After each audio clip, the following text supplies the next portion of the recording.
મોહનીય કર્મ આત્માના આનંદ ગુણને રોકે છે, જે જીવની પ્રસન્નતા હોય તેને રોકે. આયુષ્ય કર્મ આત્માનું જે અક્ષય સ્થિતિ છે અજર એને રોકે છે. નામ કર્મ આત્માના અરૂપીપણાને રોકે. ગોત્ર કર્મ આત્માના અગુરુ લઘુ ગુણને રોકે. એટલે આત્મા ભારે નથી, હલકો નથી. ગોત્રને લીધે તમને ઉચ્ચ ગોત્ર નીચે ગોત્ર મળે. અંતરાય કર્મ આત્માના અનંત શક્તિ ગુણને રોકે છે. એટલે આ 8 કર્મ. એટલે આવી રીતે આત્માના 8 કર્મ ને 8 આ કર્મો આત્માના 8 મૂળભૂત ગુણને રોકે છે. એમાં 4 ઘાતી કર્મો છે, 4 અઘાતી કર્મો છે. ઘાતી કર્મ એટલે આત્માના જે ગુણનો ઘાત કરે છે. આત્માના જે ગુણ છે કે જ્ઞાન ગુણ છે, દર્શન ગુણ છે, આનંદ સુખ છે, આનંદ છે ને આનંદ વીર્ય છે. એટલે જે 4 ઘાતી કર્મો છે તે જ્ઞાનાવર્ણ્ય, દર્શનાવર્ણ્ય, મોહનીય અને અંતરાય, જે આત્માના ગુણનો ઘાત કરે છે અને એને જીવ તોડી શકે. એટલે જે પણ પુરુષાર્થ કરવાનો તે આ 4 કર્મોને તોડવા માટેનો જ કરવાનો છે જીવે. બાકીના 4 અઘાતી કર્મો છે અને તે આત્માના ગુણનો ઘાત કરતું તે એને આત્મા સાથે વળગતું નથી, એને શરીર સાથે લાગે છે.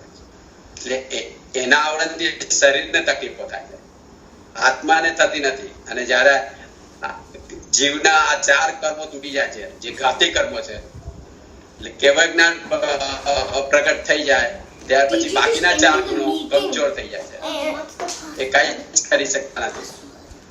એટલે અને જ્યારે આયુષ્ય કર્મો પૂરું થાય એની સાથે બાકીના 3 કર્મો પણ પૂરા થઈ જાય. એટલે મુખ્ય કર્મો જે ઘાતી કર્મો છે તેનો નાશ કરવાનો છે, તેનો ક્ષય કરવાનો છે અને એના માટેનો પુરુષાર્થ કરવાનો કર્મો, એને આવતા રોકવાનો અને જે આવી ગયેલા છે તેને કેવી રીતે ભોગવવાનું અને જે બંધાઈ ગયેલા છે અને પડ્યા છે હજી સંચિત કરવું, જે આવવાના છે એનો ક્ષય કરવાનો છે. આ જ ધર્મ છે. એટલે એમાં આપણે ગયા વખતે જોયું કે જ્ઞાનાવર્ણ્ય કર્મો જ્ઞાનને આવરણ થાય છે. એટલે જ્ઞાનાવર્ણ્ય કર્મ કેવી રીતે બંધાય, કેવી રીતે તેનાથી છૂટાય તે આપણે ગયા વખત જોયું. અને એ કર્મો ઉદયમાં આવે જીવને કેટલી તકલીફો પડે એ આપણે કયા સ્વાધ્યાયમાં એના પર ચિંતન કર્યું. હવે આજે આપણે દર્શનાવર્ણ્ય કર્મ પર ચિંતન કરીશું. દર્શનાવર્ણ્ય કર્મ એ આત્માના દર્શન ગુણને રોકે છે. દર્શન એટલે જોવું. જ્ઞાનાવર્ણ્ય કર્મ આત્માના જ્ઞાન ગુણને રોકે, એ જાણવાનું કામ કરે છે. જ્યારે આ દર્શનાવર્ણ્ય એ જોવું, માન્યતા, શ્રદ્ધા એ આ દર્શનાવર્ણ્ય કર્મને આધારિત છે. એટલે દર્શનાવર્ણ્ય કર્મનું આવરણ વધારે હોય તો જીવ સરખું જોઈ ના શકે. એટલે જીવ અને જીવનો સ્વભાવ છે, આત્માનો સ્વભાવ છે, જે પોતાને પણ જોઈ શકે, સ્વ પર પ્રકાશક છે. એટલે પોતાને પણ જોઈ શકે અને બીજાને પણ જોઈ શકે. પોતાની અંદર જોઈ શકે, આત્માને જોઈ શકે. જેવી રીતે તમે દીવો સળગાવો બહાર તો દીવો ખાલી બહાર પ્રકાશ પાડી શકે, પણ દીવો પોતાને ના જોઈ શકે, દીવાની નીચે અંધારું જોઈએ. ત્યારે આત્મા પોતાને પણ જોઈ શકે અને પરને બહારનું પણ બધું જોઈ શકે.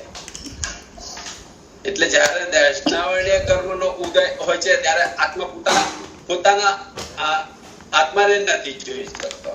એટલે આ દર્શનાવર્ણ્ય કર્મ છે દર્શન ગુણ, એને આત્માની નિર્મળતા સાથે સંબંધ છે. એટલે જ્યારે દર્શનાવર્ણ્ય કર્મનું આવરણ હોય તો જીવ પોતાના સ્વરૂપને ઓળખી ન શકે, પોતાના આત્માને જોઈ ન શકે. જીવને ભૂતગલની એટલી બધી આસક્તિ હોય બહારની કે જીવ આત્માનું દર્શન ન કરી શકે. અને સ્થૂળ ભૂમિકા એટલે બહારની ભૂમિકા વ્યક્તિ જોઈ ના શકે, આંખનો અંધાપો આવે, નજર કમજોર થાય, જીવને વધુ પડતી નિંદ્રા આવે, ઊંઘ આવે. જીવ ઊંઘમાં ને ઊંઘમાં બોલવા માંડે, ચાલવા માંડે ને કામ કરી આવે, ઊંઘમાં ને ઊંઘમાં. એટલે નિંદ્રાને પ્રમાદમાં મૂકી છે. નિંદ્રા 5 પ્રકારના પ્રમાદ છે, તેમાં નિંદ્રાનો સમાવેશ છે. જે 5 પ્રમાદ છે તે એક મોદ છે, મોદ એટલે અભિમાન. બીજું વિષયો એટલે 5 ઇન્દ્રિયના જે વિષયો છે તે કસાય, 4 કસાય, 4 વિકથા, દેશ કથા, સ્ત્રી કથા, ભક્ત કથા અને રાજ કથા. અને 5મી નિંદ્રા મૂકવામાં આવી છે. એટલે નિંદ્રાને પ્રમાદમાં મૂકવામાં આવી છે. પ્રમાદ એટલે જીવ સ્વ સ્વરૂપને ભૂલીને કામ કરે તેને પ્રમાદ કહેવાય. એટલે આ નિંદ્રાના પણ 5 પ્રકાર બતાવ્યા છે શાસ્ત્રમાં. એક પહેલો પ્રકાર છે નિંદ્રા, જે સામાન્ય નિંદ્રા, કે આપણો મનુષ્યને જે 5 થી 7 કલાકની જે સામાન્ય નિંદ્રા જોઈએ તેવી નિંદ્રા. પછી બીજો પ્રકાર છે નિંદ્રા. એટલે આ નિંદ્રામાં માણસ જરૂરની નિંદ્રા કરતા પણ વધારે ઊંઘે. જરૂરની નિંદ્રા 5-7 કલાકની છે, એનાથી પણ વધારે ઊંઘ્યા કરે, ગમે ત્યારે ઊંઘી જાય.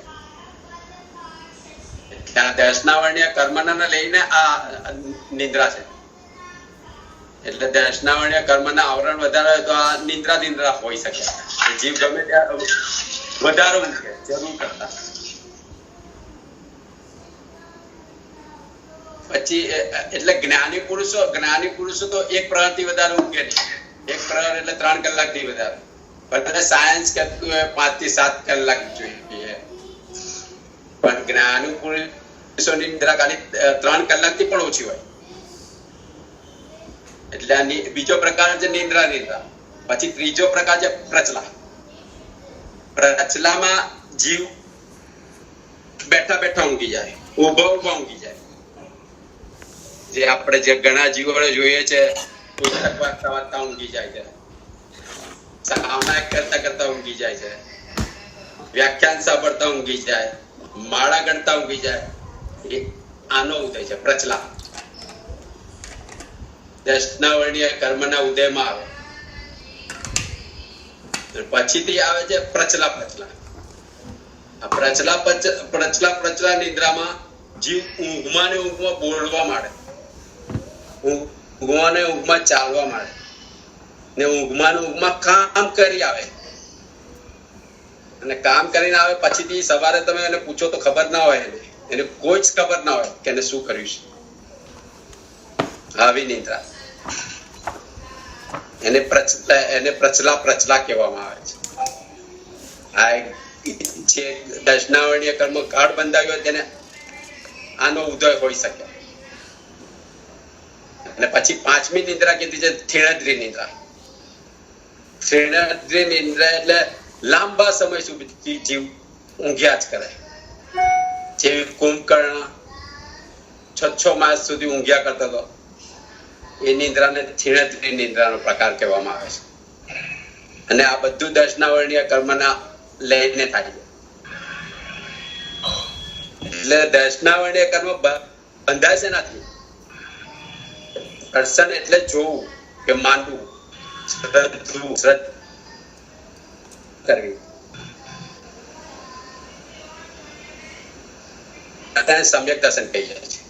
દેવ ગુરુ શાસ્ત્રની શ્રદ્ધા અત્યારે આપણે સમ્યક દર્શન થયું કહેવાય છે. એટલે આ દેવ ગુરુ એનાથી ઉલટું તમે કરો એટલે દેવ ગુરુ અને શાસ્ત્રની અશ્રદ્ધા કરો તો દર્શનાવર્ણીય કર્મ બંધાય. એટલે કે ગુરુ અને ગુણીજનોની નિંદા કરવાથી કે તેમનો તિરસ્કાર કરવાથી કે તેમનું અપમાન કરવાથી દર્શનાવર્ણીય કર્મનું બંધન થાય.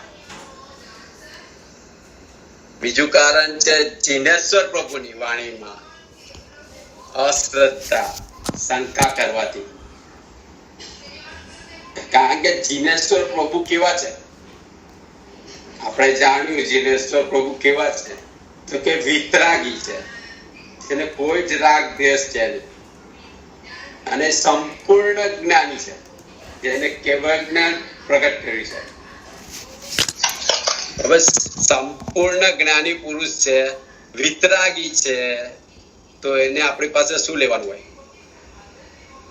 પણ એને વાણી આપણને સંભળાવી આપણા ઉદ્ધાર માટે, આપણા પર કરુણા આવી એને કે સૌ જીવોનું કલ્યાણ કરવું, આવી ભાવનાને લઈને જ, બાકી એમને આપણી પાસે કશું જ લેવા નથી.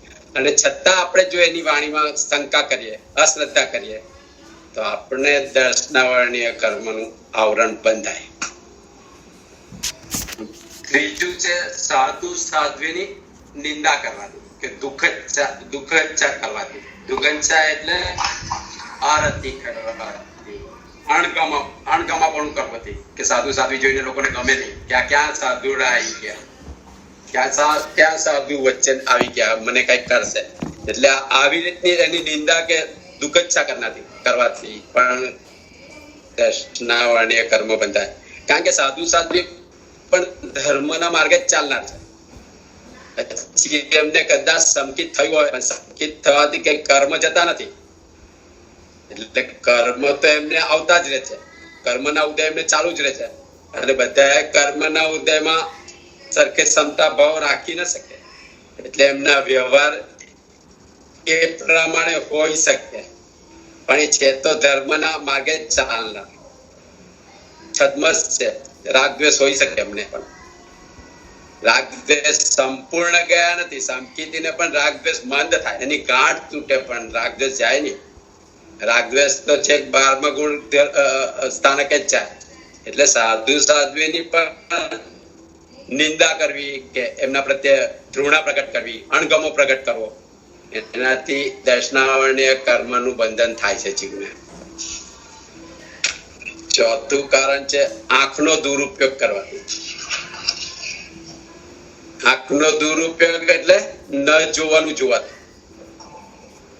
અને અત્યારે જીવ ન જોવાનું ઘણું બધું જુએ છે, જે આપણને કામનું નથી તે પણ આપણે જોયા કરીએ છીએ. ટીવી છે, મોબાઈલ છે, બધું આખો દિવસ એના પર જ ચાલતો હોય છે અત્યારના કાળમાં. આખી દુનિયાના ન્યૂઝ જોવાના, આ બધું ન જોવાનું છે. તમને જરૂરી હોય એ જોવું, એ દુરુપયોગ નથી. પણ બિનજરૂરી આંખનો ઉપયોગ કરવો તો એ દર્શનાવરણીય કર્મનું આવરણ કરે છે. અને પાંચમું કારણ છે ધાર્મિક સંપત્તિનું ભક્ષણ કરવાથી કે ધાર્મિક સંપત્તિનું નુકસાન કરવાથી કે પરમાત્માની સંપત્તિનો દુરુપયોગ કરવાથી આ જ્ઞાનાવરણીય કર્મનું બંધન થાય છે. એટલે જીવે ખ્યાલ રાખવો જોઈએ કે જીવદયાનો પૈસો ખવાઈ ના જવાય. ભૂલ ચૂકથી તમારી પાસે રહી ના જવો જોઈએ કે દેવ દ્રવ્યનો પૈસો પણ ભક્ષણનું ના થઈ જવું જોઈએ, બીજા રસ્તે એનો ઉપયોગ ના થવો જોઈએ. જીવને બીજા જન્મમાં પણ સમ્યક દર્શન દુર્લભ થઈ જાય, આંખો મળે દુર્લભ થઈ જાય, અને વધારે આવરણ થયું તો પરમાત્મા પણ ન મળે. એટલે આમાં બહુ જ સ્ટ્રિક્ટ છે. ટ્રસ્ટ વગેરેનો વહીવટ સંભાળતા હો, કંઈ પણ કરતા હો, તો એને એક પૈસો પણ ખોટો, એટલે જે ઉદ્દેશ્યથી સામેવાળાએ પૈસા આપ્યા છે ને એ ઉદ્દેશ્યને અનુલક્ષીને જ કામ કરવું. અત્યારે હમણાં બહુ ફેશન ચાલી છે કે પેલા મંદિરમાં સોનું છે તો ગરીબોના ઉત્થાનમાં વાપરી દો, કે મંદિરની જગ્યામાં હોસ્પિટલ બનાવી દો. એટલે એ જે બધો હમણાં જે પેલો ચાલ્યો છે ને, કોઈ પણ ધર્મની વિશેની વાત, બુદ્ધિનો છે ને વિપર્યાસ ચાલે. હા, આ વિપર્યાસ છે. પણ એકચ્યુઅલી શાસ્ત્રોમાં તો ત્યાં સુધી છે કે જે બેંકમાં તમે ટ્રસ્ટી છો, બેંકમાં તમારા ટ્રસ્ટનું ખાતું છે, એ બેંકમાં તમારું પર્સનલ ખાતું પણ ના રખાય. કારણ કે તમે ટ્રસ્ટની કરોડોની ડિપોઝિટ કરી હોય અને તમે બેંકમાં જાઓ ને પેલો મેનેજર તમને માનથી બોલાવે, ચા પીવડાવે, ડિપોઝિટના વહીવટ કરતા છો અને તમારું 5-50 હજાર લાખ 2 લાખ વાળું ખાતું છે, ચા પીવડાવે તો એ પણ દોષનું કારણ છે. એટલે કોઈ પણ વ્યવસ્થા અને કોઈ પણ વહીવટને સંભાળતા બહુ જ ધ્યાન રાખવું જોઈએ. માણસે બહુ જાગૃત રહેવું જોઈએ. કારણ કે એટલે ગાંધીજીએ જે પેલી ટ્રસ્ટીશીપની ભાવના આપેલી ને કે ભાઈ ચલો જેના ઉદ્દેશ્યથી આપ્યું છે એને એમાં જ વાપરો. અને આ જે દુનિયામાં જે બધું મળ્યું છે ને, આપણે ફક્ત એના ટ્રસ્ટી છીએ. એકચ્યુઅલી મૂળભૂત સિદ્ધાંત એ છે કે આપણને જે મળ્યું છે ને એ અત્યારે આપણે એના ટ્રસ્ટી છીએ. એટલે આપણે ખાલી એનો વહીવટ જ કરવાનો છે, એના મારાપણું નથી લાવવાનું. એ જે આપણો બેઝિક સિદ્ધાંત છે ને એ આમાં લાગે. બરાબર ને નયનભાઈ? એટલે અત્યારે બધો બુદ્ધિનો વિપર્યાસ બહુ ચાલ્યો છે. માણસ પોતાને વધારે બુદ્ધિશાળી સમજવા માંડ્યો છે, ભગવાનથી પણ ઉપર સમજવા માંડ્યો છે. એટલે તો ભગવાનમાં શ્રદ્ધા નથી. કહેવાની શ્રદ્ધા છે બહારથી, અંદરથી નથી. ત્યારે તો માણસ એવું કે છે ભગવાનને ક્યાં પૈસાની જરૂર છે? પૈસાની જરૂર છે જ નહીં. એને પણ જરૂર છે જ નહીં. પણ જે લોકો ભાવથી મૂકે છે તે બીજા એના ભાવથી મૂકે છે ને. તો ગણાય તો એ દેવનો જ પૈસો ને. હા, ઓફકોર્સ દેવ છે એટલે જ મૂકે છે ને. કેમ કોઈ તમને નથી આપી જતું? નહીં, એ જ છે. આજે એક મંદિર છે, સમજો તિરુપતિનું મંદિર છે, તો એમાં જે મૂકી જાય છે એ દેવસ્થાન તરીકે જ મૂકી જાય છે. પછી તમે એમાંથી હોસ્પિટલ બનાવો ને ફલાણું બનાવો તો નહીં, એ યોગ્ય નથી. એના માટે એના નામે તમે બીજું ઊભું કરી શકો કે આ હોસ્પિટલ બનાવી છે ને પૈસા લાવો, તો લોકો આપશે તમને એની શ્રદ્ધાના હિસાબે. પરંતુ પેલા માટે મળેલા પૈસાનો દુરુપયોગ કરવો. એટલે આ દર્શનાવર્ણીય કર્મ જો ના બાંધવું હોય તો 5 વસ્તુથી જીવે દૂર રહેવું જોઈએ. કે ગુરુ અને ગુણીજનોની નિંદા નહીં કરવી, દેવની ચિનેશ્વર પ્રભુની વાણીમાં અશ્રદ્ધા નહીં કરવી, સાધુ સાધ્વીની દુકચ્છા નહીં કરવી કે નિંદા નહીં કરવી, આંખનો દુરુપયોગ નહીં કરવો અને ધાર્મિક સંપત્તિનું ભક્ષણ ના થવું જોઈએ. એટલે 5 કારણથી જો જીવ બચે તો એને દર્શનાવર્ણીય કર્મ બંધાતા અટકે. અને આ દર્શનાવર્ણીય કર્મની સ્થિતિ જર્ધન્ય અંતર્મુહૂર્ત છે અને મેક્સિમમ 30 કરોડી સાગરો. એટલે ત્યાં સુધીનું કર્મ બંધાઈ શકે. તમે એવું તીવ્રતાથી બાંધો તો 30 કરોડ સુધી કર્મ રહે, એની સ્થિતિ રહે એટલું કર્મ બંધાઈ શકે. અને એનો અબાધાકાળ 3000 વર્ષ મેક્સિમમ છે.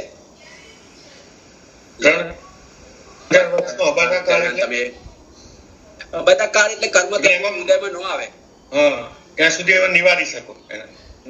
એટલે બધા જ કર્મ એવું નહીં. હવે તો જે કર્મ 10 કરોડ બંધાયું એમાં 1000 વર્ષ હોય. જે કર્મ હજી કાલે જવાનું હોય તેનું તો આજ સુધી જ હોય. એટલે તો રોજે પ્રતિક્રમણ ને કરવાનું કીધું છે. એટલે પાછી આવે છે વેદનીય કર્મ. એટલે વેદનીય કર્મ એ આત્માના આનંદ સુખ ને રોકે છે, આનંદ સુખ ગુણ ને રોકે છે. વેદનીય કર્મ 2 પ્રકારના છે, સાતા વેદનીય અને અસાતા વેદનીય.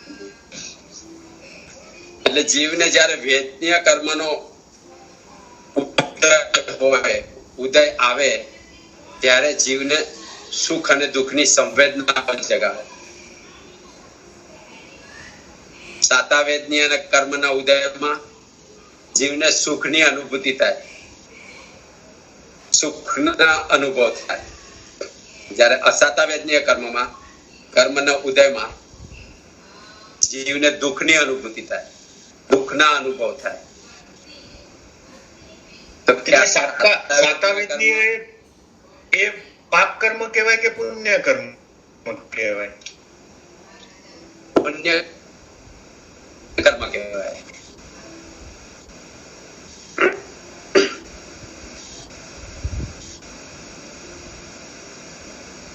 પુણ્ય કર્મો હોય તો તમને સાથે એનાથી બીજું પુણ્ય બંધાય.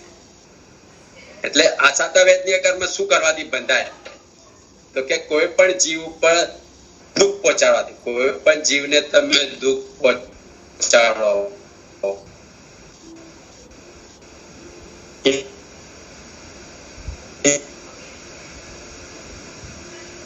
હિંસા કરો, એને રડાવો, આસાતા પહોંચાડો સામેના જીવને, તો તમને આસાતા વેદનીય કર્મ બંધાય.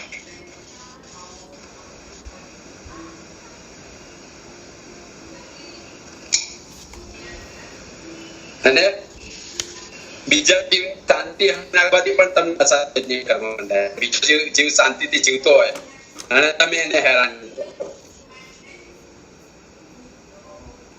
તમે એને અસાતામાં કારણે કોઈ બીમાર પડે, કે તમે કોઈક એવા કામ કરો, કોઈની સાથે વિશ્વાસઘાત કરો, પેલાને હાર્ટ એટેક આવી જાય. હા, તો હાર્ટ એટેક આવી જાય. કા ઘરમાં, કુટુંબમાં, પરિવારમાં ક્યાંય કકળાટ કરાવો, તમે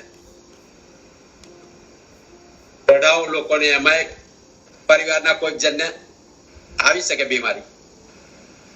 આજકાલ તો એવા કકળાટ વધારે ચાલતા હોય ફેમિલીમાં, અને એના લીધે માતા પિતા કે કોઈ વૃદ્ધ માણસ હોય બીમાર પડી જાય. આ અસાતા પહોંચાડવાથી તમને અસાતા વેદનીય કર્મો બંધાય છે. કારણ કે તમારા લીધે બીજો જીવ દુઃખી થયો, તમારા લીધે બીજો જીવ બીમાર પડી ગયો, એની શાંતિ હણાઈ ગઈ. અને પોતાના ચિત્તમાં પણ શોક કે સંતાપ કરવાથી, એટલે પોતાના ચિત્તમાં પણ આર્ત ધ્યાન કરવાથી, સળંગ આર્ત ધ્યાન થાય. અર્થ અને કામને લઈને જ થાય. પૈસા માટે અને કામ ભોગને લીધે જ, ધન સંપત્તિ કામ ભોગને લીધે જ આર્ત ધ્યાન થાય. અને સતત તમે તમારા ચિત્તને જો આર્ત ધ્યાનમાં રાખતા હોય તો પણ અસાતા વેદનીય કર્મ બંધાય. એટલે અસાતા વેદનીય કર્મ થી બચવું હોય તો બીજા જીવોને તકલીફ આપતા બચો. બીજા જીવને અસાતા નહીં પહોંચવાની. પહેલા આપણે એક વાક્ય સાંભળ્યું ને, મહાવીર ભગવાને કીધું હતું કે તું જેવું ઈચ્છે છે તેવું તું કર. આપણે પહેલા આગળ આવ્યું, તમે જેવું ઈચ્છો છો તેવું તમે કરો, એવું તમારી સાથે થાય. એટલે સાતા વેદનીય કર્મ શાનાથી બંધાય? શું કરવાથી સાતા વેદનીય કર્મ? તો કે એ બીજા જીવોને સુખ આપવાથી, શાંતિ પહોંચાડવાથી, પીડિત જીવોને શાંતિ પહોંચાડવાથી કે આનંદ પમાડવાથી. એટલે બીજા જીવને સાતા પહોંચાડો તમે, તો તમને સાતા વેદનીય કર્મ બંધાય. એટલે કે બીમાર વ્યક્તિની સેવા કરો, બીમાર વ્યક્તિની મદદ કરો અને એને સાતા પહોંચાડો, એને શાંતિ થાય એ કામ કરો, તો તમને સાતા વેદનીય કર્મનો બંધ પડે. જીવ દયાના કાર્ય કરો, અનુકંપા, એટલે બીજા જીવોને તમે ગમે રીતે સુખ શાંતિ પહોંચાડો તો તમને સાતા વેદનીય કર્મ બંધાય. એટલે આ થયા, એટલે ટૂંકમાં છે કે અસાતા પહોંચાડો તો તમને અસાતા વેદનીય કર્મ બંધાય, અને બીજાને સાતા પહોંચાડો તો તમને સાતા વેદનીય કર્મ બંધાય. અને આ કર્મ અઘાતી કર્મ છે. એટલે એકવાર બંધાઈ ગયા, ઉદયમાં આવ્યા પછી ભોગવા જ પડે તમને, એનો કોઈ ઉપાય નથી. અને ઉદયમાં ના આવે તોય તમે એને અબાધાકાળ દરમિયાન દૂર કરી શકો, ઓછું કરી શકો, કે જેથી આવીને જતા રહે. આપણે જોઈએ છે ને, આપણે સામાયિકમાં બેઠા હોય, જો તમે સામાયિકમાં, સાચા સામાયિકમાં બેઠા હોય, તમે આત્મભાવમાં હોય, તે તમને જે અસાતા આવે છે જતી જ રહે છે. અસાતા તો ચાલતી હોય છે, શરીરમાં દુઃખ ચાલતા હોય કે કઈ પણ ચાલતી હોય, પણ જો તમે સામાયિકમાં શાંતિથી બેસી જાઓ તો તે વખતે જે અસાતા આવતી હોય તે જતી રહેશે.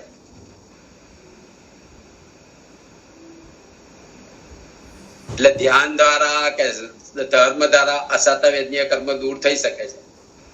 તમે આત્મામાં જતા રહો તો અસાતા વેદનીય દૂર થઈ શકે. બહાર સંસારના કામમાં તમે બિઝી થઈ જાઓ તો આ સાત વેદના જતી રહે છે. એટલે વેદના તો ચાલુ જ છે, પણ તમે એની સાથે જોડાતા નથી. કોઈ પણ કર્મ સાથે જયારે તમે જોડાઓ ત્યારે જે કર્મની અસર થાય. બાકી તમે આત્મામાં રહો એટલે તો જ્ઞાની પુરુષો ધ્યાનમાં રહીને કેટલા બધા કર્મો ખપાવી જાય છે. ના ધ્યાનમાં એક ક્ષણના ધ્યાનમાં કેટલા બધા કર્મો ખપી જાય તમારે. પણ ધ્યાન કેવું હોવું જોઈએ? આત્માનું ધ્યાન, આત્માની અંદર જતું રહેવું પડે, જ્યાં મન પણ ના હોય. એટલે આ વેદનીય કર્મ ની સ્થિતિ જધન્ય બે સમય જ હોય છે. બે સમય એટલે ઓછું બે સમય માટે બંધાઈ શકે અને વધારે વધારે 30 કરોડ સાગરો પણ. અને એનો અબાધા કાળ પણ 3000 વર્ષનો છે મેક્સિમમ. એટલે ચોથું કર્મ છે મોહનીય કર્મ. આ મોહનીય કર્મ આત્માના આનંદ ગુણને રોકે છે. આનંદ ને સુખમ ડિફરન્સ એ છે કે સુખમાં તમને સાતાને સંતોષ મળે, શાંતિ મળે, સંતોષ મળે, તૃપ્તિ મળે, એને સુખ કહેવાય.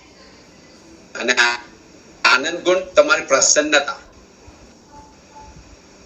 તમારી ખુશી, એને રોકનારું કર્મ મોહનીય કર્મ છે. જે તમારા આત્માના આનંદ ગુણને રોકે છે. અનંત ગુણ છે આનંદ. એટલે તો તીર્થંકર પરમાત્મા અત્યારે બધા આનંદમાં રહે છે. લોકો કે સિદ્ધ શિલામાં જઈને મળે શું? તો સિદ્ધ શિલામાં એ લોકો પોતાના સ્વરૂપના આનંદમાં જ મસ્ત છે. અને તમે એને એકવાર ચાખો પછી તમને ખબર પડે. એટલે તો કે સંકિત થાય પણ બહુ ઓછો નીકળે. એટલે આ મોહનીય કર્મ આત્માના આનંદ ગુણને ખંડિત કરી નાખે છે, એને આવરણ કરે છે. એટલે તો કોઈ મોહનીય કર્મ એ પણ બે પ્રકારના છે, દર્શન મોહનીય અને ચારિત્ર મોહનીય. તો કે દર્શન મોહનીય કર્મ નો ઉદય આવે ત્યારે વ્યક્તિના દર્શનને માન્યતાને આવરણ કરે, વ્યક્તિને મિથ્યાત્વી બનાવે.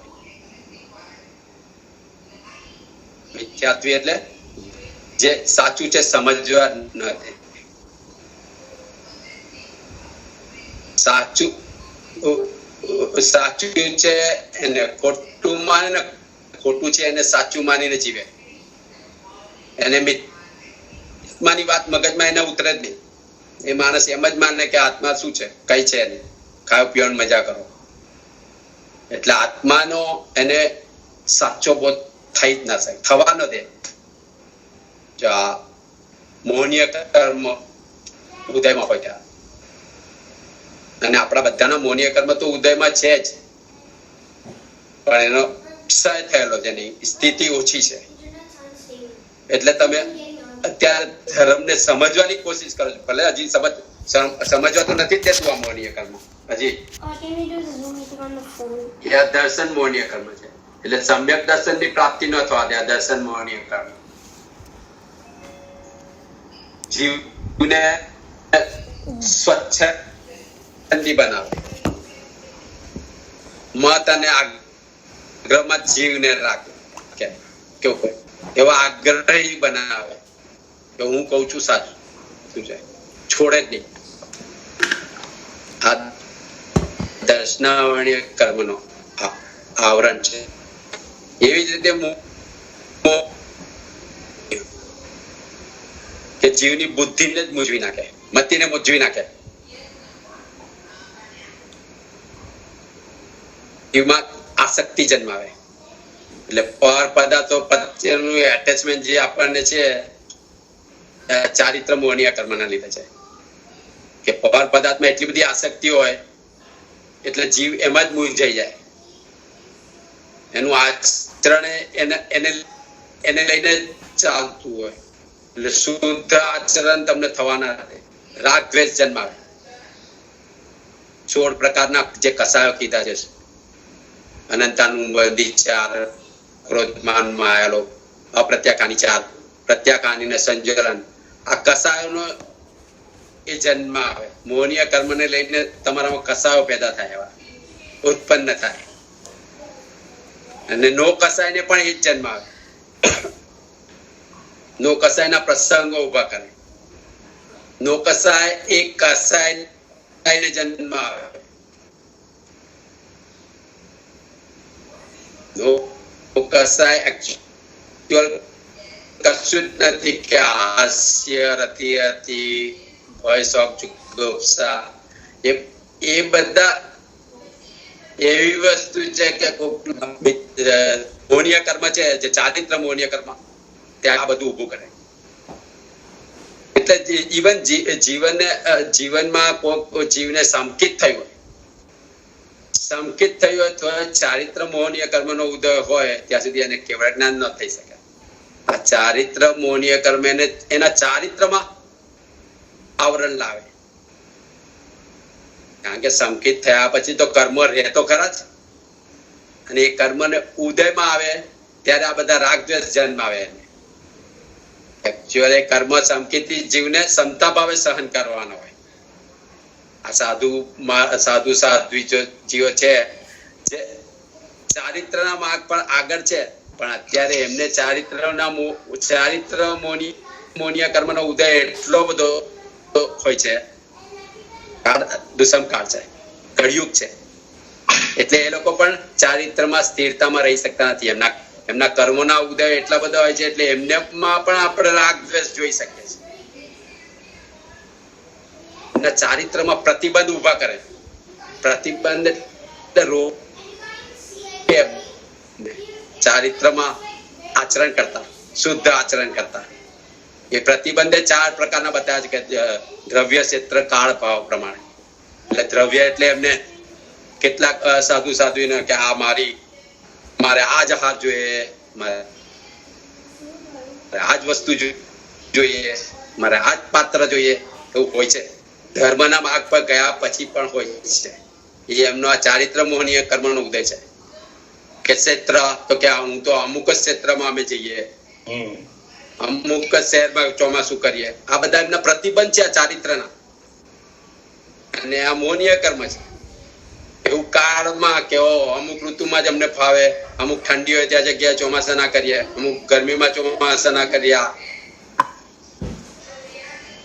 એવું ભાવ હોય કે મારા પણ કે આ મારું છે ને આ બીજાનું છે, કે આ મારો સંઘાળો છે, આ અમારો સંઘ છે. સાધુમાં પણ આ બધું ઉભું કરનારું મોહનીય કર્મ, ચારિત્ર મોહનીય કર્મ. એટલે જયારે જીવ સાધના કરે ત્યારે આ ચારિત્ર મોહનીય કર્મ ઉદયમાં આવે છે, અને એને જીવ પાર ન કરે ત્યાં સુધી એનો કેવળ જ્ઞાન થઈ ના શકે.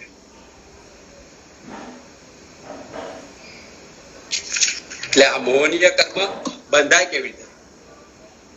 તો કે અધર્મનું સેવન કરવાથી. એટલે ધર્મને બદલે અધર્મનું સેવન કરવું. નાસ્તિકતા હોય જીવમાં નાસ્તિકતા હોય કે ધર્મની વાત ગમે જ નહીં. જીવ નાસ્તિક હોય છે ને ધર્મની વાત ગમે નહીં, ધર્મના બદલે અધર્મ જ ગમે. એના મોહનીય કર્મ વધુ બંધાતા જાય. વિષય વાસનામાં આસક્ત થવાથી, એટલે 5 ઇન્દ્રિયના જે વિષયો છે અને વાસના કામ ભોગમાં સતત મસ્ત બનવાથી, આસક્ત થવાથી મોહનીય કર્મનો બંધ થાય. જે કસાયોને છૂટો દોર આપવાથી, એટલે જે 4 કસાયો છે ક્રોધ, માન, માયા ને લોભ, એમાં જીવ મસ્ત બનીને જીવે. કે ક્રોધ આવે તો ક્રોધ કર લો, માન ઉભું થાય તો માન લઈ લો, અને માયાચાર કરવો જેટલો કરવો એ કરો. અને લોભ પણ જીવ અટકે નહીં. આવી રીતે વર્તવાથી જીવને પુણ્ય કર્મનું આવરણ થાય. નયનભાઈ, પછી કોઈ હા એક ક્વેશ્ચન છે. તમે કહ્યું કે ધર્મની વાતમાં આ ના હોય પૂરેપૂરું ધ્યાન ના રાખવું અથવા સમજાય નહીં રીતે અમને, તો મારા જેવો જીવ ખેમાં હોય જે પૂરેપૂરું સમજતું પણ નથી, અને એટલે we are in path or journey કે ટ્રાય કરીએ છીએ સમજવાની, ઘણી વસ્તુ તો સમજાતી જ નથી, ટુ બી વેરી ઓનેસ્ટ. વસ્તુ જો સમજાતી ના હોય તો વસ્તુ જુદી છે. તમને શ્રદ્ધા છે ધર્મમાં? પહેલા આઈ વુડ સે શ્યોર નથી, પણ આપણે એવું નથી કે નથી માનતા. જો શ્યોર નથી તો પહેલા તો શ્યોર કરવું જ પડે ને.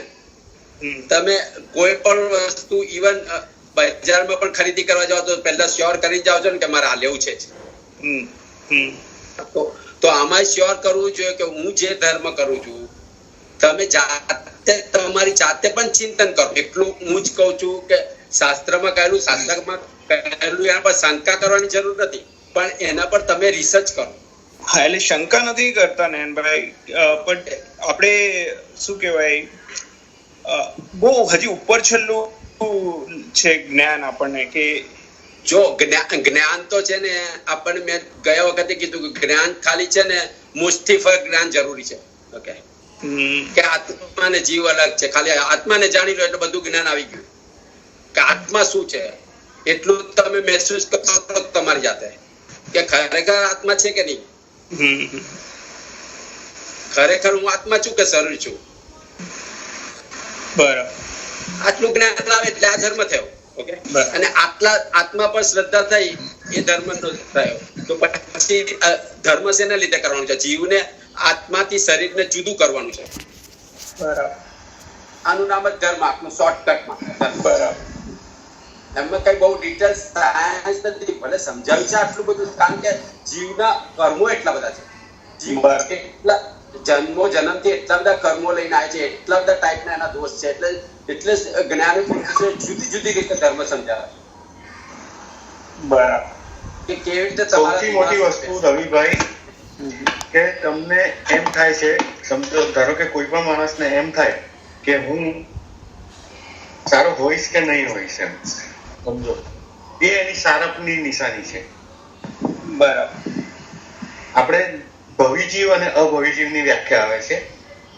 એટલે જે જીવને, એટલે હવે આમાં કેવી રીતે ખબર પડે?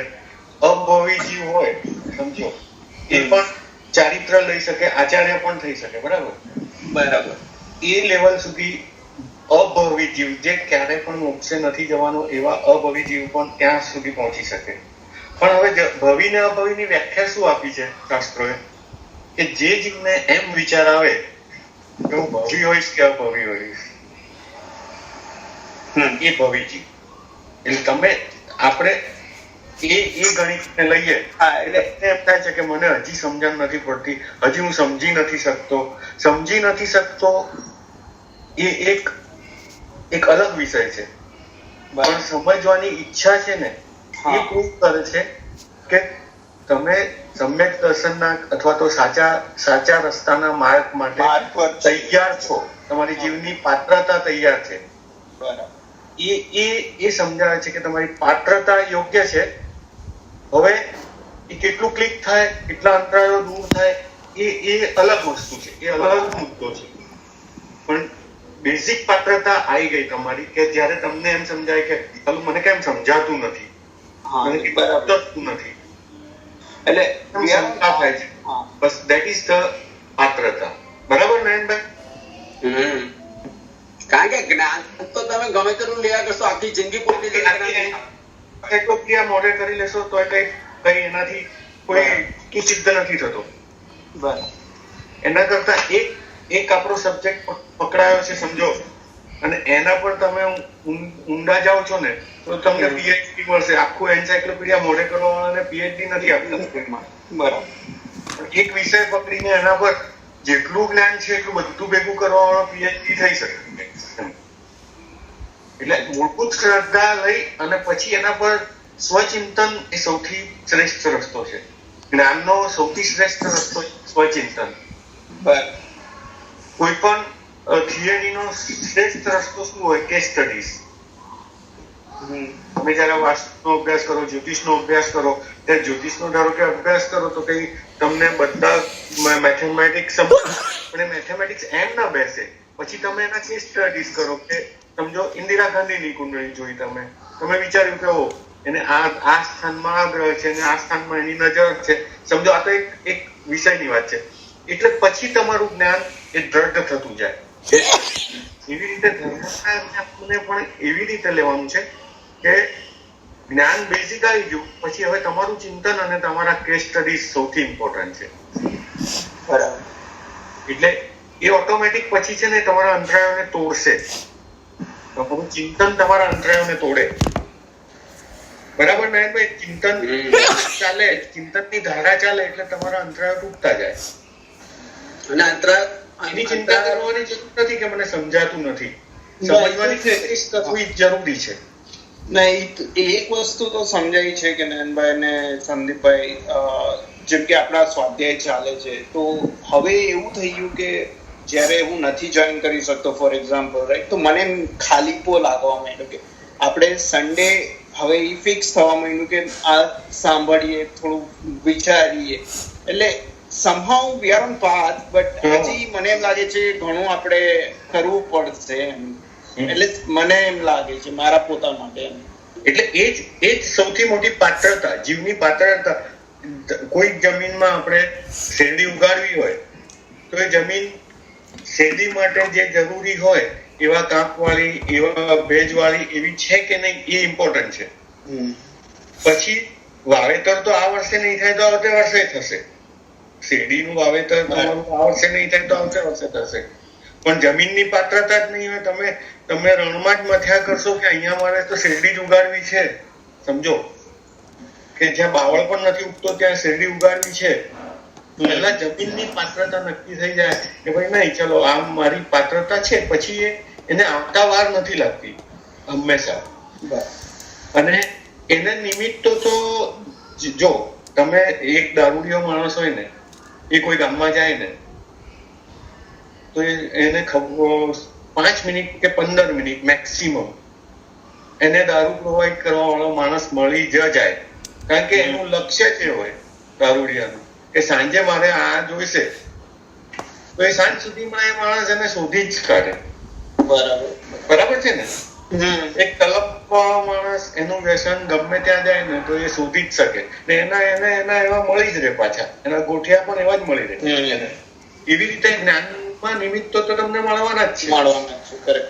ધર્મ કરવો હશે, તમે આજે ઈન્ડિયા છોડીને નીકળ્યા હશો ત્યારે તમને ખબર પણ નહીં હોય કે તમને અહીંયા કંઈક મળશે. તમે જરા તપાસ કરી હશે કે ના છે, પછી તમે જૈન સોસાયટીમાં આવ્યા ત્યારે તમે આટલું બધું છે અહીંયા, ઘણું બધું છે કે જે હું એક્સપેક્ટ નહોતો કરતો. કે તમારી રુચિ હશે તો તમને મળવાનું છે, એમ કહેવાનો મતલબ. બરાબર. એટલે પહેલા બેઝિક પાત્રતા અને રુચિ કેળવવાની જરૂર છે એમ. બરાબર. હા, એટલે આપણે એકલું એવું સમજીએ છે કે જ્ઞાનથી જ ધર્મ થાય. ના, જ્ઞાન ખાલી તમને જરૂર પૂરતું જ જરૂરી છે. હા, તમારે ડિટેલ સ્ટડી કરવું હોય તો કરો, પણ એ સ્ટડી કરવું એ ધર્મ નથી. જ્ઞાન જેટલું તમે ડીપ કરો ને એટલે જ્ઞાન આવે ને કર્મ તૂટે, એટલે તમારી સમજ વધે. અને સમજ વધ્યા પછી કરવાનું શું? તમારે કઈ બીજાને કહેવાનું નથી, તમારે કરવું છે. અને તમે કરો, તમે જયારે ધર્મ કરો તો તમને ખબર પડે તમારામાં કઈ ફરક આવ્યો, તમારા આજુબાજુ વાળાને ખબર પડે તો એ ધર્મ સાર્થક થયો કહેવાય. કે તમારા કસાયો ઓછા થયા, તમારા સ્વભાવ શાંત થયો, તમારામાં સરળતા આવી. આ બધા ધર્મના પરિણામ જીવ જાતે જોઈ શકે. એટલે પરિણામ લક્ષિતા તરફ જવાની જરૂર. અને કારણ કે તમે જો જ્ઞાન નું જાણો તો પેલા માસ્તુસ મુનિ નું આવે છે ને, માસ્તુસ મુનિ ને એક શબ્દ એક શ્લોક યાદ નતો રહેતો. એમને મારું કઈક આપ્યું તો કઈક એવું કઈક બોલીને એ કરીને પણ એમનો મોક્ષ થઈ ગયો. એટલે શ્રદ્ધા હતી, શ્રદ્ધાથી મોક્ષ થાય છે, જ્ઞાનથી નથી થતો. જીવને કોઈ પણ વસ્તુમાં શ્રદ્ધા હોય ને તો જ એ પમાય. જ્ઞાનથી ખાલી વસ્તુ તમે જાણી શકો, પામી ન શકો. એટલે આમાં તમે ધર્મ એકવાર તમારે નક્કી કરું કે હું જે ધર્મ કરું છું તે સાચો જ ધર્મ છે અને મારે હવે આ જ કરવો છે, આ શ્રદ્ધા તમને બેસવી જોઈએ. બરાબર. ધર્મ તો આ જ સાચો છે. હું ભલે કેટલું કરી શકું ન કરી શકું વસ્તુ જુદી છે. મારા સંજોગો એવા ખરાબ હોય નો પણ કરી શકું, પણ આ શ્રદ્ધા જેવી ન જોઈએ. એટલે આ ત્રીજું કારણ છે કે કોક જીવની મજાક મસ્તી કરવાથી કે જીવને દુઃખ પહોંચાડો તો પણ આ મૂળનીય કર્મનો બંધ થાય. એટલે ખાલી જરાક મજાક મસ્તી દ્વારા કોઈ જીવને ભયંકર તમે દુઃખ પહોંચાડો એટલે તમારા કર્મ બંધ થાય, મોહનીય કર્મનું આવરણ થાય. કોઈ જીવને ઈર્ષા પહોંચાડી, જલન પેદા કરવી કોઈ જીવમાં, કે બીજા જીવોની વચ્ચે લડાઈ કરીને ખુશ થવું, આ પણ મોહનીય કર્મનું આવરણ વધારે છે. અને દેવ ગુરુ ધર્મનો અણગમો કે અરુચિ થવાથી દર્શન મોહનીય કર્મો બંધ થાય છે. એટલે દર્શન મોહનીય કર્મ જ આપણને આ શ્રદ્ધા નથી થવા દેતી. શ્રદ્ધા થાય પછી ચારિત્રમાં જવાય. અને આપણે ધર્મ અત્યારે શ્રદ્ધા વગર ચારિત્રમાં કરીએ છીએ. તકલીફ આપણી ત્યાં છે, આપણે પૂરી શ્રદ્ધા નથી ને આપણે ચારિત્ર કરીએ છીએ. તો એ ધર્મનું ફળ પણ કેવું મળે? ઉપવાસ કરે છે પણ શ્રદ્ધા નથી ધર્મ. એટલે દેવ ગુરુ ધર્મની અણગમો કે અરુચિ થવી એ પણ મોહનીય દર્શન મોહનીય કર્મનું બંધ કરે છે. ના, દર્શન મોહનીય કર્મ બે જ છે. પછી એના વગર તમે શ્રદ્ધા વગર જેટલી આરાધના કરો એનું ફળ શું મળે? લોકો અઠ્ઠાઈ કરે છે પણ દેરાસર જવાનું મન નથી હોતું. અઠ્ઠાઈ કરે છે, વ્યાખ્યાન સાંભળવાનું મન નથી હોતું, ગુરુની પાસે જવાનું મન નથી હોતું. કેવો આપણે કરીએ છીએ? એમાં કેવું હોય છે કે આપણે નકામની અરુચિ કરીએ ધર્મ પ્રત્યે. એટલે હવે ધારો કે મને ખબર પડી કે મારા ભાઈની નણંદનો છોકરો દીક્ષા લેવાનો છે 10 વર્ષનો. એટલે હું શું દલીલ કરું કે આ 10 વર્ષના ને અપાય જ નહીં, આમ છે તેમ છે. હું એની પાત્રતા મને ખબર નથી, હું બહુ કઈ મળ્યો પણ નથી એ માણસને, એ છોકરાને હું મળ્યો પણ નથી. એટલે હું મારા ભાઈને કહું કે ભાઈ આ તો તમારા નણંદનો છોકરો આ ઉંમરમાં અપાવવાથી હશે. પેલો તૈયાર જ છે, તને કોઈ અભિપ્રાય પણ નથી પૂછ્યો પહેલા કે મારે લેવી જોઈએ કે ના લેવી જોઈએ. પણ આપણે છે ને નિરર્થક એટલે આપણા બાપાનું કઈ જતું નથી, એમાં પણ આપણે આપણા અભિપ્રાય આપીએ. એટલે જે અત્યારે ચાલે છે ને કે દરેક વસ્તુના આપણે એક્સપર્ટ. હવે એના ગુરુએ નક્કી કર્યું હશે, એના પરિવારે નક્કી કર્યું હશે, તો એના પરિવારના નિર્ણય પર પણ તમને વિશ્વાસ નથી, અથવા તમારે વિશ્વાસ મૂકવાનો પણ નથી. તમારે કઈ લેવા દેવા જ નથી. મારી ભાઈની નણંદનો છોકરો, મારે કઈ લેવા દેવાય નથી, તોય હું છે ને એના માટે બસ મિથ્યા એ કરીને કર્મો બાંધું, મારું ચારિત્ર મોહનીય મજબૂત કરું કે મેં ના જ કરાય. પેલો દેરાસર બનાવે છે, એની પાસે મોટી છે અને એને ખર્ચવા છે, તો અહીંયા બધા આમાં બનાવતા. પણ તારે ભાઈ તને કોઈએ પૂછ્યું? તારી કોઈ સલાહ માંગી? ના, કઈ નહીં. બસ આપણે આપણા અભિપ્રાયો આપવા. એટલે જયારે ધાર્મિક પ્રવૃત્તિ કોઈ થતી હોય ત્યાં છે ને ખોટી રીતે આપણા માંગ્યા વગરના અભિપ્રાયો આપીને આપણે છે ને અનર્થ દંડના પાપો કે જેને કોઈ જરૂર જ નથી એ બાંધવાના ચાલુ કરીએ છીએ. આ બધાથી પણ આપણે બચી શકીએ એમ. આ બધી વસ્તુઓ આપણા કર્મો બાંધે છે. એ બધા ઘણા અંતરાય કર્મો બંધાય છે આપણને. એટલે આ મોહનીય કર્મ ના આપણે આ કારણો જોયા, મોહનીય કર્મના બંધના. અને આ મોહનીય કર્મ ભયંકર કર્મ છે. કર્મોનો રાજા કહેવામાં આવ્યો છે. 8 કર્મોમાં કર્મોનો રાજા મોહનીય કર્મ જ છે. જીવનું જો મોહનીય કર્મ તૂટે ત્યારે જ એનો કેવળ જ્ઞાન થઈ શકે. અને મોહનીય કર્મ તૂટે ત્યારે જ એને સંપૂર્ણ જ્ઞાન પણ થાય. સંપૂર્ણ જ્ઞાન અને સંપૂર્ણ દર્શન જયારે મોહનીય કર્મ જીવનું તૂટે ત્યારે જ થાય.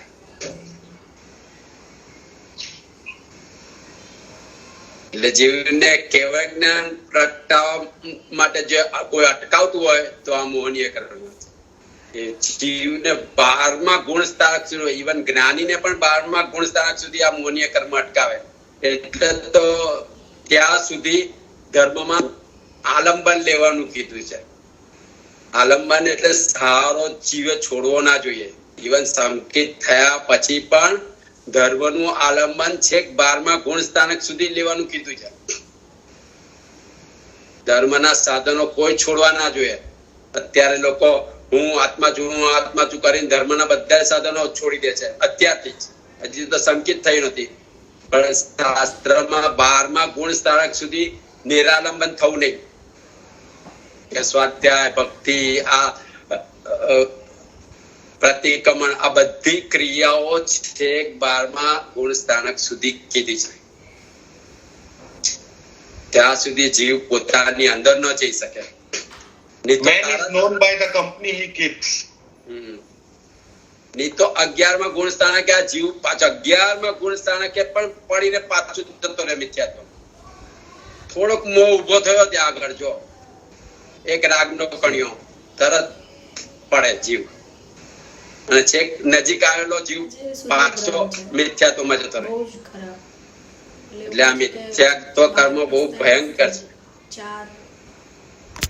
કશું ખાવા પીવાનું નહીં. ઇવન પેલા વિશ્વામિત્ર ઋષિ 415 60,000 વર્ષની તપસ્યા, અને સહેજ એમને મોહ જાગ્યો, આખી તપસ્યા ભસ્મીભૂત થઈ ગઈ. પ્રસન્નચંદ્ર હાજરથી કે જે ક્ષણ પછી કેવા જ્ઞાન પામવાના છે, અને પાછી એ પોતાના દીકરાને બચાવવા માટે મનમાં યુદ્ધ કરવામાં મશગુલ થયા. તો આવતી પળે જ્યારે કેવા જ્ઞાન થવાનું છે એ પણ મોહમાં પટકાય છે.